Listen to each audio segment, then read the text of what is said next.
Добрый день, уважаемые слушатели и зрители. Сегодня тема нашей передачи посвящена Черному морю. Проблемы Черного моря, море как источник, скажем, нашей жизнедеятельности, жизнеобеспечения, море как курорт, место, где мы отдыхаем, и море как та среда, которая с нами неразрывно связана, оно зачастую у нас вызывает и восторг, и восхищение, но иногда и тревогу. И вот для того, чтобы разобрать или рассмотреть некоторые вопросы, гостем нашей студии, приглашенным сегодня является патриарх, я бы так сказал, Черного моря, академик Национальной академии наук, заслуженный деятель науки и техники Украины, доктор биологических наук, почетный профессор Одесского национального университета имени Мечика Ювеналий Петрович Зайцев.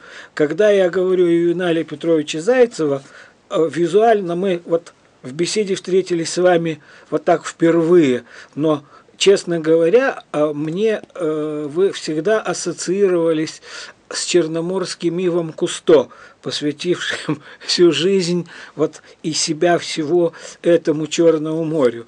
Ювеналий Петрович, у меня в связи с этим вот такой вот вопрос. Скажите, Черное море, да, сегодня возможности людей разъезжать, путешествовать, ну, практически безграничны, куда хочешь. Да. Даже для украинцев среднего достатка. Пожалуйста, есть Азовское море, Балтийское, на котором... Красное, Средиземное, Мраморное и так далее. Вот в чем все-таки особенность Черного моря?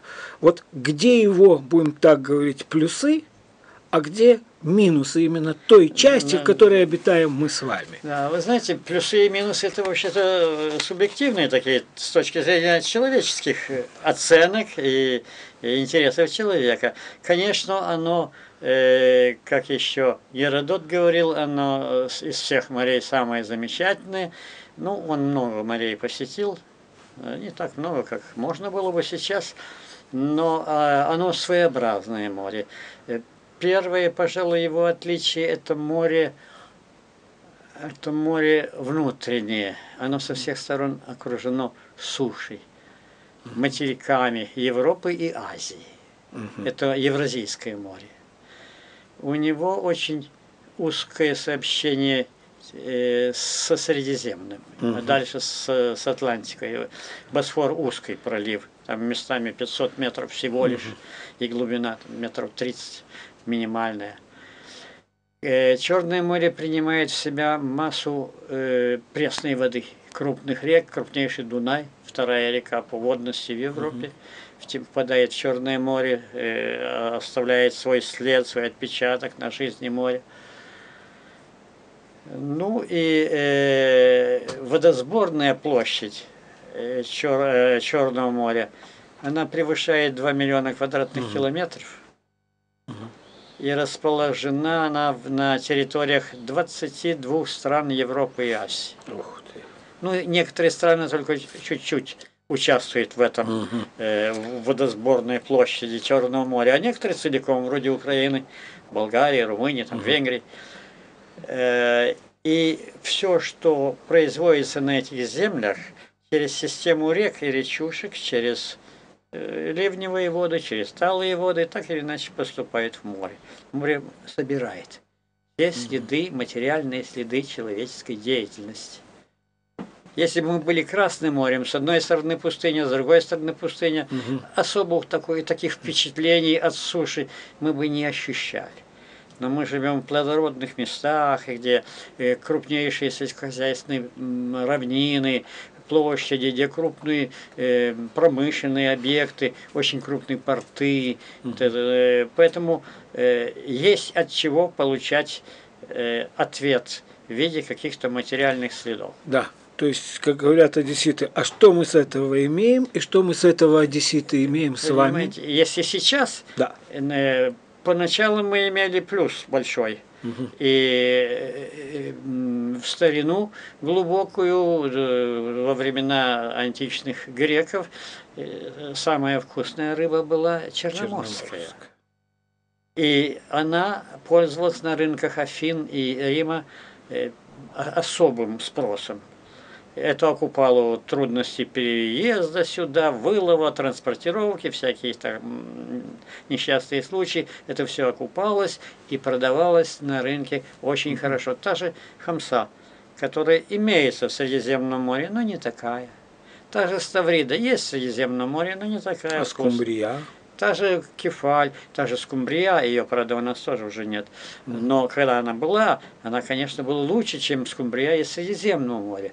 Ну и многие другие. Осетровые только здесь водятся, больше, ну, в Азове и в Каспии. Так что и осетровые, и есть целый ряд примечательных таких черт биологии Черного моря, которые в то время, ну, с позиции античного рынка, что ли, выглядели весьма положительно, притягательно. А скажите, Ювеналий Петрович, вот я помню себя еще в детстве, когда где-то в районе 16-й станции был, по-моему, не один, а даже несколько рыбсовхозов, где были такие баркасы, и были либо совхоз, либо колхоз, и занимались рыбопромыслом. Да, у нас был один колхоз с северной стороны, это Черноморец в Крыжановке, а второй имени Шмидта на 16-й станции, вы правильно сказали. Но их уже нет. По-моему, вообще в том виде, развитии, в том величии их уже нет. Если не ловилось летом, так они зимой уходили к берегам Грузии и ловить хамсу. 300 сынеров от нас уходило туда ловить на зимний лов самую жирную, самую крупную хамсу. Так что была работа. И стальные невода давали достаточно большие уловы. Сейчас я не скажу, что их нет. Рыбаки есть. Но не те масштабы и не тот улов, что прежде. Ну, та же скумбрия, она же исчезла. Как промысловый вид, она в 70-м году прекратилась. Все. В 74-м еще мне один рыбак, бригадир от колхоза Красшмидта 16-й станции, принес в институт дивную рыбу скумбрию. Уже 4 года ее не было. И он не посолили, не жарили, а принес в науке посмотреть. Я до сих пор у нас показываем с курсантом. Вот она была, вот такая качалка крупная. Ну вот, так что... А скажите, вот... Но появилась одна рыба, ладно, другая. Есть. Вот одесситы, да, они все ждут с нетерпением лета, потому что лето – это то время, когда за небольшие средства, да, живущие здесь, работающие, они могут отдохнуть на берегу моря. Постоянно у нас ходят вот такие вот то ли слухи, то ли сообщения, когда там пляж Комсомольский, пляж Лонжерон, пляж Отрада сегодня закрыты для купания. Сейчас что-то пореже такие извещения, хотя да? есть. Да, вот. Да. Хотя мне всегда казалось странно, как это может быть, пляж Лонжерон закрыт, а вот пляж Комсомольский открыт, а бывает это так значит, на грани. Что, ну, к примеру, это вот. Значит, что в районе того пляжа, который закрыт, источник, наземный источник загрязнения действует более существенно, чем в другом районе, где нет такого источника, или он отведен куда-то в сторону. Это вот. Потому, что в разных местах разные количества, разные степени очистки сточных вод поступают. Вот крупный, кроме канализационных стоков, которые, конечно, считается, что очищаются, но не до конца, есть еще ливневые стоки, которые без всякой очистки по специальным трубам дренажам, выступают в море, ну, вот этот желтый смывая с площадей, с улиц. Все, что можно смыть. Это тоже влияние, загрязняющее влияние на прибрежную зону, который раньше, допустим, наверное, очень давно, когда не вся Одесса была покрыта асфальтом, может быть, что-то оставалось, дожди там оставались, дождевая вода где-то и на берегу провоцировала оползни, кстати. Вот, так что... Ну, город вырос, 1 000 000 населения почти, что ли, да, будем читать, да, миллионное население. лет 40-50 назад этого приезжих не было. летом много. Плюс еще приезжие, а где-то в 50-е годы не было такого, наверное, количества отдыхающих, пляжи были поменьше. Пляжи были поуже, поменьше, сейчас они поуже, широкие, да. Сейчас площадь пляжа гораздо больше после берегозащиты. Вот нагрузка на вот наш этот Одесский залив в связи с активностью хозяйственной, да, с тем, что все-таки число отдыхающих все больше и больше, и мы стремимся к этому. Количество этих торговых точек, всяких многочисленных кафе, ресторанчиков, я не знаю, куда идут эти воды. Вот, скажем, поскольку у них нет канализации, наверное, куда-то недалеко. Куда-то это несложно догадаться, куда, да? Да, наверное. Вот. Но наверное, все это в какой-то мере, оно, наверное, не украшает вот эту морскую среду. Вы осторожничайте, не украшает, но загрязняет. И летом бактериальное загрязнение воды морской порой бывает очень существенным. Достаточно назвать, вспомнить, что каждый один отдыхающий, купающийся среднестатистический в течение 10 минут смывает больше 10 миллионов бактерий. Нормальный человек с поверхности нашей кожи. Мы смываем. И каждый свои смывает. И обменивается своими бактериальной информацией, как сказал бы сейчас кто-нибудь. Да. И это раз. Во-вторых, действительно, кое-кто зарывает в песке остатки еды, допустим, завтраки. Это все разлагается, тоже туда поступает. Точки, которые там куда-то же вылить нужно, посуду помыть или что-то. Наверное, это туда же происходит. Все это в море, а водообмен в море резко замедлился после сооружения столь необходимых для берегозащиты траверсов и волноломов. Мы фактически купаемся в коллективных ваннах. Бассейн такой своеобразный. Бассейнах. Со слабым водообменом с открытым морем. Волнолом там на 20 сантиметров под уровнем моря. Это не открытое море. Вот все это вместе взято и создает достаточно напряженную обстановку по части микробного загрязнения. Я не говорю о химическом, допустим, само тоже может быть смыто с каких-то предприятий и так далее. Я не говорю о пестицидном загрязнении, это больше там, где сельхозугодие, в иных местах. Скажем, на Каролино-Бугазе, где Днестр несет из всех садов, виноградников вдоль Днестра, там довольно много. Вот, так что все это остается в воде. И хорошо, если это не долгоживущие элементы, вещества. Они как-то разлагаются, кем-то поедаются, если это живые бактерии, скажем, фильтраторами, водными санитарами. Это очень важная группа морских организмов, их условно называют водными санитарами. Они фильтруют воду, глотают и выпускают более чистую воду, чем ту, которую они в себя накачивают. Та же мидия, допустим. Да не только, многие другие. Так что вот в результате всего этого временами бывает напряженная обстановка, и тогда сообщаешь, что такой-то пляж закрыт временно. Скажите, стало быть, наверное, вот те, кто купается, самое благоприятное время – это раннее утро, да? Вот когда человек идет на пляж, у нас люди ходят на пляж где-то в полдень. Часто спрашивает, конечно, при прочих равных обстоятельствах лучше всего с утра, когда еще никто не поднял донные осадки, не взмутил воду. Это идет вторичное загрязнение. Все осаждается, оседает. И пока вода чистая, это хорошо.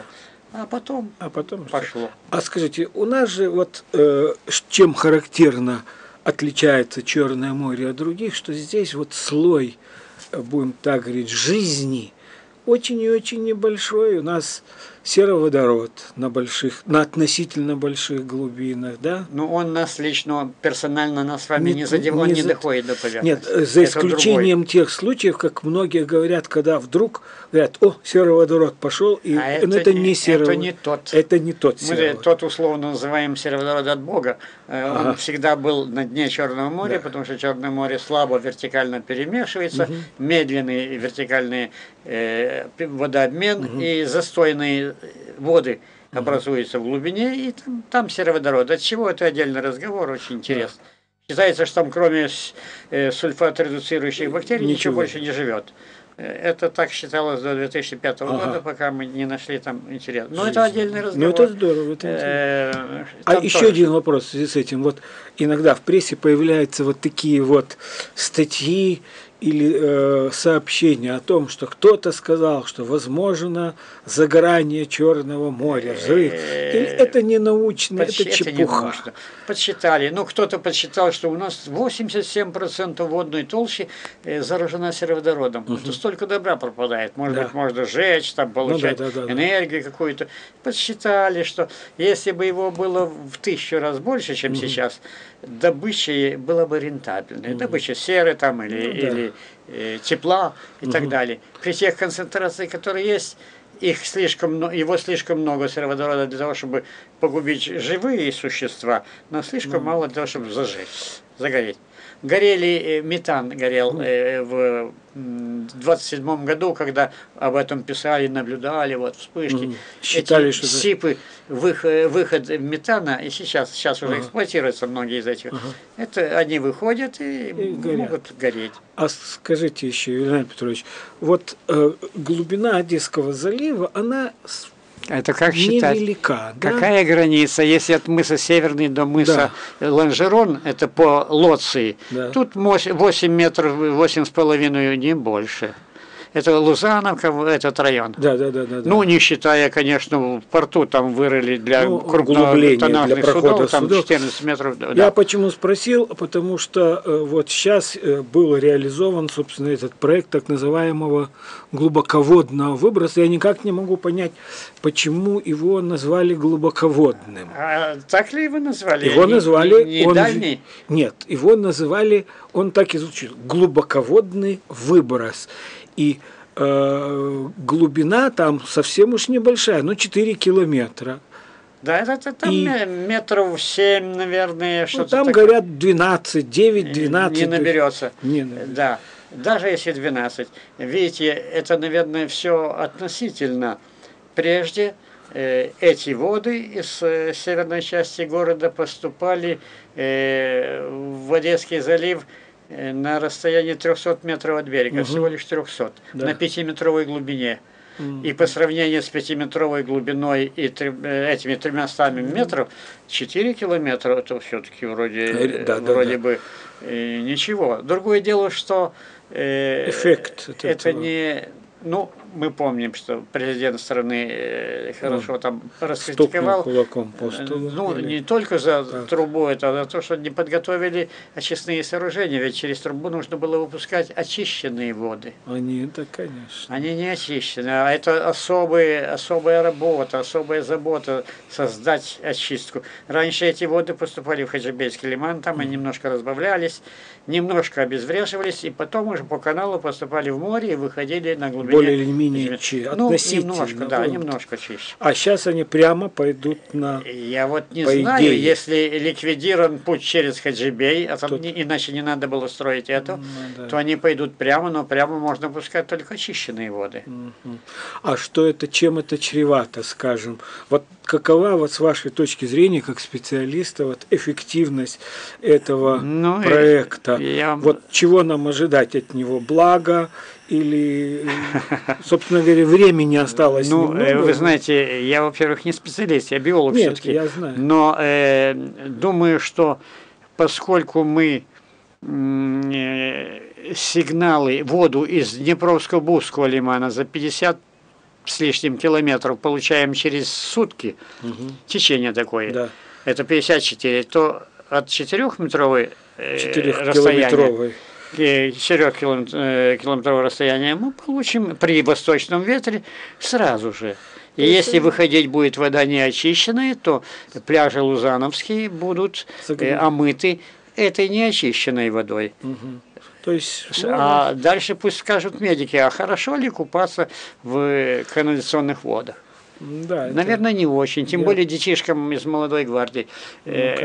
Молодой организм более не говоря уже, не говоря уже о том, что по сравнению, скажем, с 20-30-летним периодом перечень тех веществ, которые могут попадать в эту воду, он значительно шире, потому что используется, в отличие от тех лет, различные моющие средства. Ну, детергентов не было, мылом пользовались.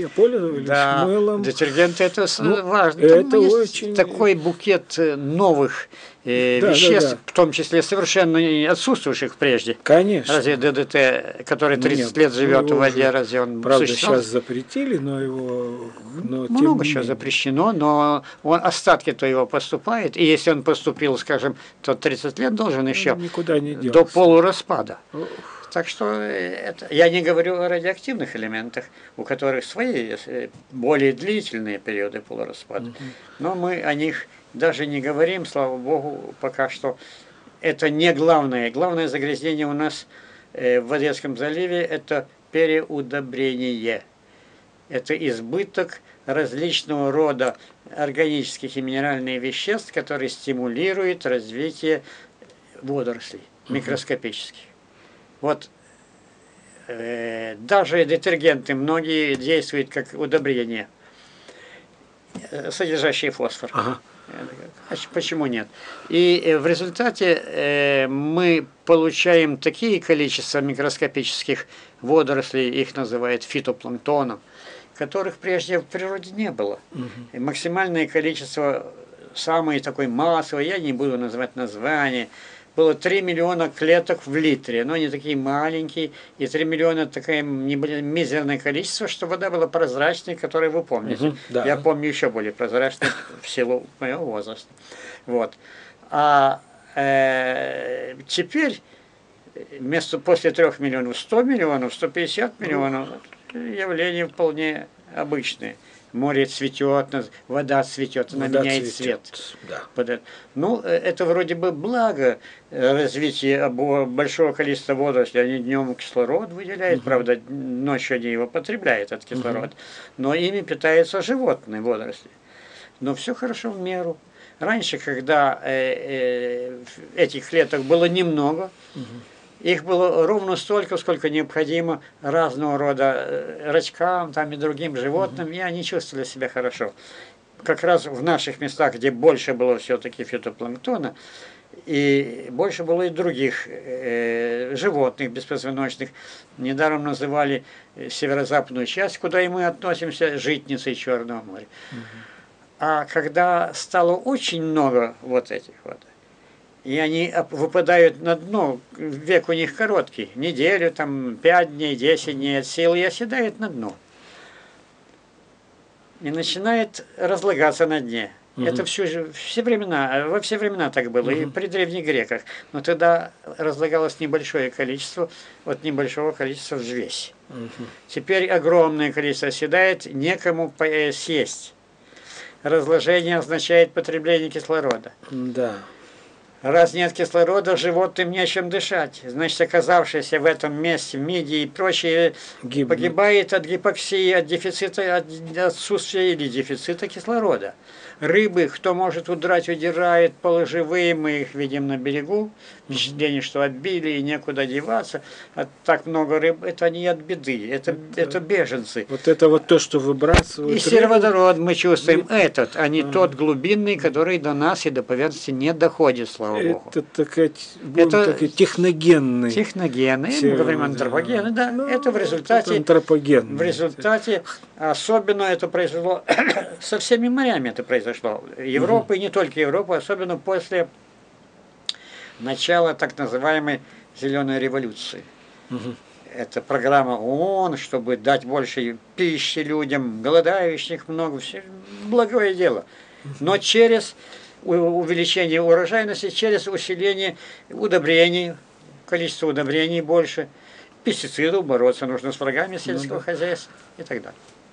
Ну, скажите, Ювеналий Петрович, вот как будем опять говорить, патриарх нашего Черного моря, как я думаю, есть ли у нас шанс, вот шанс нашего Одесского залива, и что бы вы посоветовали, скажем, сделать, будем так абстрактно, кому бы то ни было, для того, чтобы хоть как-то возродить или улучшить. Вот у нас есть один проект, так называемый глубоководный выброс. Посмотрим, что будет летом.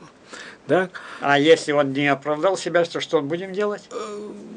Надо будет думать, это уже вместе с говорить, что гидротехникой. Человеку свойственно ошибаться. Я уверен, что нам скажут, что не ошибается тот, кто ничего не делает. Это правильно. Цена вопроса только это мы ее... проблем нет, там, где мотыгой обрабатывают землю, только там. А вот что бы вы, как вы считаете, вот что нужно? Вот Одесский залив, все-таки Одесса, она претендует, кроме всего прочего, пусть не на звание города курорта, но города такого туристического, где все-таки можно в море отдохнуть горожанам, да? Да, мне вот бы чтобы... тоже, ну только объективно говоря, мы не Южный Крым. Там нет этих проблем, потому что там нет равнин рядом, нет крупных рек, и нет такого загрязнения моря, и глубины сразу начинаются. Большие глубины. У нас 100-метровая глубина на 150-километровом расстоянии от берега. У нас огромный шельф, огромное мелководье. Это плюс, с одной стороны, тем, кому нужен шельф, тем живым существам. Но это удобное место для того, чтобы испортить здесь воду, загрязнить ее. И все реки крупные здесь, сюда вливаются, что Дунай, что Днестр, что Днепр. Вот в чем дело. А что же делать? Ну, могут быть мероприятия международные, программы. И они делались-то всякие национального, государственного масштаба и локального. Поскольку мы сейчас с вами не обсуждаем международное, это отдельная тема. Это большая, много у нас сделано на этот счет. Вклад наш международный и национальный, так. А вот местный. Значит, нужно сделать, чтобы у этих наших закрытых бассейнах, чтобы появилось более свободные сообщения с морем, но так, чтобы не повредить берегоукреплению.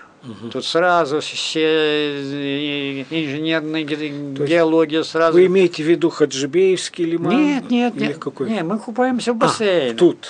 Город купается от Лонжерона до фонтана, сплошные дворики. Вы с берега их видите. Волноломы вот эти вот. Волноломы. Так, тут неоднократно поступали от нашего института предложения заменить, ну не сразу, это и дорого, и рискованно сразу, заменить существующую систему волнолому, глухие стены, на искусственные рифы. Это отдельный разговор. Крупный специалист в этом деле, профессор Александр Борис Георгиевич, наш директор.